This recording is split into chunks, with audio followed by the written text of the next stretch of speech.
Assalamualaikum warahmatullahi wabarakatuh.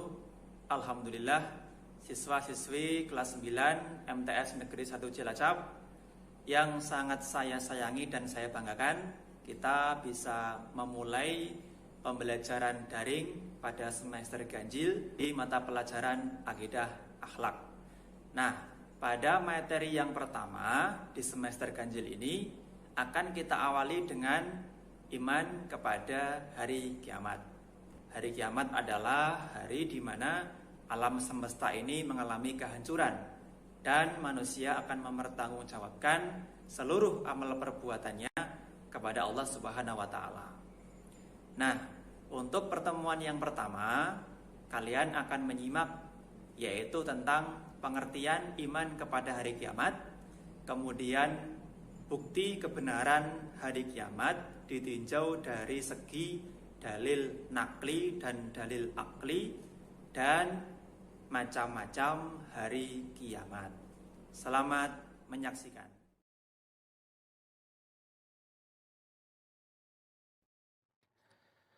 Bagian yang pertama kita awali dengan pengertian hari akhir. Apa itu hari akhir? Hari akhir biasa juga disebut dengan hari kiamat, yaitu hancurnya alam semesta dan seisinya. Kemudian menuju kehidupan di akhirat yang akan dialami oleh seluruh manusia.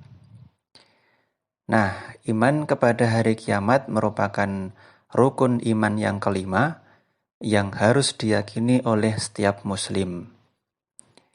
Dan apakah pengertian iman kepada hari kiamat itu? Berarti kita sebagai umat muslim meyakini bahwa dunia dan seisinya ini akan mengalami kehancuran dan akan menuju kehidupan yang baru, yaitu akhirat. Berikutnya, mengenai waktu kapan terjadinya hari kiamat.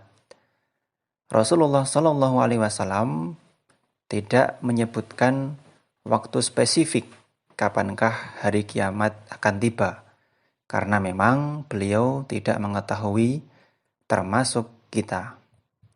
Namun Allah telah menjelaskan dalam Al-Quran yang berbunyi, A'udzubillahi minasyaitonirrajim, Bismillahirrahmanirrahim, Yas'alunaka 'anis sa'ati ayyana mursaha Qul innama ilmuha inda rabbi. Mereka menanyakan kepadamu tentang kiamat. Bilakah terjadinya? Katakanlah, sesungguhnya pengetahuan tentang kiamat itu adalah pada sisi Tuhanku.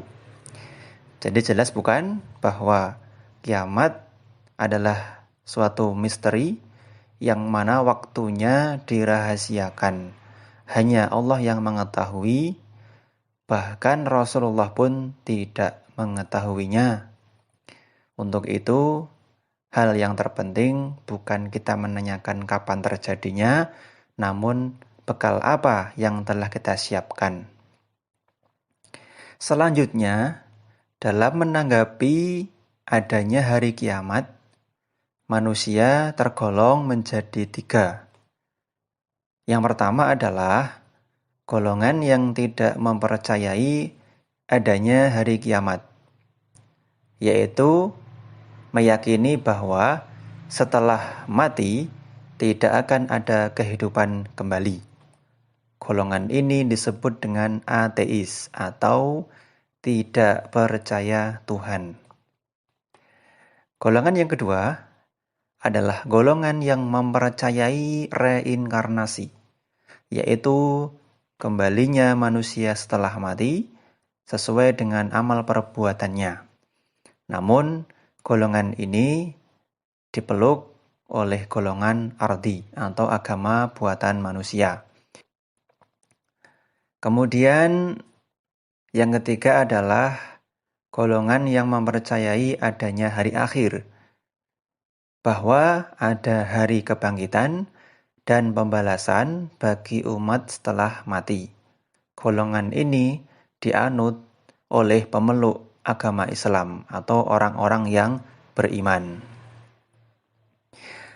Yang kedua adalah bukti kebenaran terjadinya kiamat. Nah, ada dua bukti yang harus kita ketahui bagaimanakah kebenaran atau bukti-bukti adanya kiamat. Dalam Al-Quran sendiri banyak sekali ayat yang menjelaskan tentang kiamat ya. Namun di dalam video ini saya akan menampilkan dua ayat saja yang bisa kalian simak, yaitu surat Al-Hajj ayat 7 dan Toha ayat 15. Dalam Quran surat Al-Hajj ayat 7, di situ dijelaskan bahwa dan sesungguhnya hari kiamat itu pastilah datang, tidak ada keraguan padanya, dan bahwasanya Allah membangkitkan semua orang di dalam kubur. Kemudian dalam surat Toha ayat 15, sesungguhnya hari kiamat itu akan datang, aku merahasiakan waktunya agar supaya tiap-tiap diri itu dibalas dengan apa yang dia usahakan.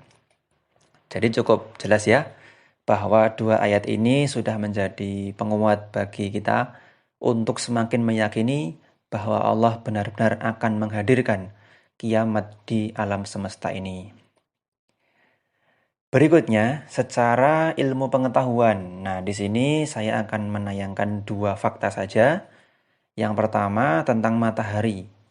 Kalian tentu sudah tahu matahari ya, bahwa matahari itu setiap hari menyinari kita. Manfaatnya ada banyak sekali. Nah, tahukah kalian bahwa matahari itu setiap detiknya kehilangan berat sebesar 4 juta ton.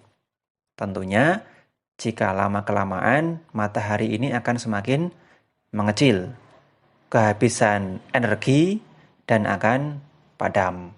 Kalau sudah padam, maka bumi tidak bisa hidup lagi. Dan benda-benda langit yang lain tentunya akan berpengaruh.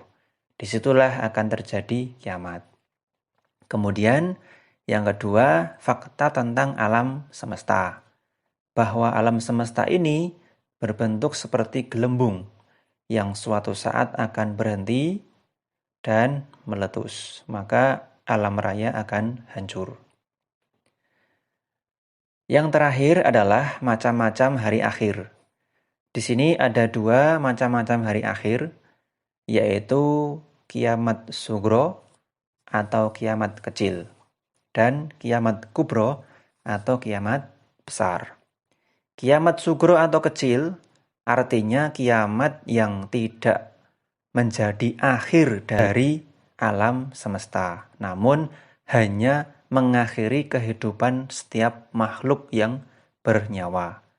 Bisa berupa kematian, bisa berupa musibah, bisa berupa fenomena-fenomena kerusakan alam seperti gempa bumi atau gunung meletus. Kemudian kiamat kubro atau besar, inilah kiamat yang dimaksud, yaitu kiamat yang menjadi akhir dari kehidupan di alam dunia dan akan menuju ke alam yang berikutnya, yaitu akhirat. Alam yang akan dialami oleh manusia setelah dia wafat yang pertama adalah alam barzakh. Alam barzakh disebut juga dengan alam kubur, yaitu alam yang membatasi antara alam dunia dan akhirat. Di alam barzakh, manusia sudah dapat merasakan balasan amal baik dan buruk. Kedua adalah Yaumul Ba'as, artinya hari kebangkitan, yaitu hari bangkitnya kembali seluruh manusia sejak Nabi Adam alaihi salam hingga manusia terakhir dari alam. Yang ketiga adalah Yaumul Mahsyar, yaitu hari berkumpulnya seluruh umat manusia setelah dibangkitkan dari alam kuburnya. Manusia digiring dan dikumpulkan di padang mahsyar, yakni sebuah tanah lapang yang datar di mana manusia akan berkumpul sesuai dengan keadaan amal dan perbuatan semasa hidupnya. Keempat adalah Yaumul Mizan.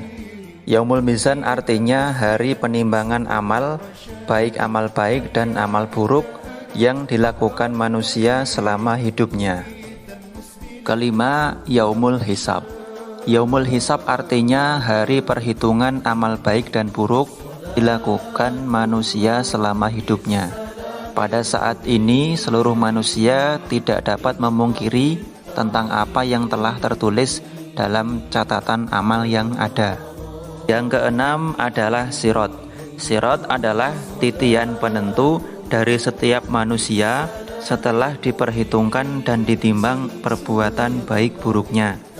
Sirat merupakan titian yang akan dilalui oleh seluruh umat manusia untuk menuju ke tempat yang telah ditentukan oleh Allah Subhanahu wa Ta'ala. Digambarkan bahwa jembatan atau titian tersebut terbentang di atas permukaan neraka jahanam yang sangat licin, memiliki kait, cakar, dan duri. Manusia akan melewati Sirat dengan kecepatan sesuai dengan kadar keimanan mereka. Yang ketujuh, surga dan neraka. Tempat ini merupakan tempat terakhir yang diciptakan Allah Subhanahu wa Ta'ala untuk memberikan balasan atas perbuatan manusia semasa di dunia. Surga adalah tempat yang penuh dengan kenikmatan, disediakan oleh Allah untuk orang yang bertakwa. Sedangkan neraka adalah tempat yang penuh penderitaan dan siksaan yang diberikan kepada orang yang banyak dosa dan durhaka kepada Allah Subhanahu wa Ta'ala. Berikutnya adalah tanda-tanda hari akhir. Yang pertama, tanda-tanda kecil. Di sini saya sebutkan beberapa. Yang pertama, orang-orang bermegah-megahan dalam membangun bangunan. Yang kedua, banyaknya orang yang durhaka kepada orang tuanya. Zina merajalela, rasa malu sudah tidak ada lagi, dan ilmu agama sudah tidak dianggap penting. Berikutnya adalah tanda-tanda besar. Di saat peristiwa hari kiamat tiba, terjadi perubahan yang sangat besar di alam semesta, sehingga tampak berbagai peristiwa yang tidak biasa terjadi dalam pandangan umat manusia. Adapun peristiwa itu antara lain: 1. Terbelahnya bulan menjadi 2 bagian. 2. Matahari terbit dari barat. Yang ketiga, munculnya dukhon atau kabut yang beracun. Yang keempat, munculnya binatang melata dari bumi yang bisa berbicara. Dan yang terakhir, munculnya api dari Yaman. Begitulah materi pada hari ini. Semoga kalian bisa memahaminya. Jangan lupa mengisi presensi dan selamat mempersiapkan pembelajaran berikutnya. Terima kasih. Assalamualaikum warahmatullahi wabarakatuh.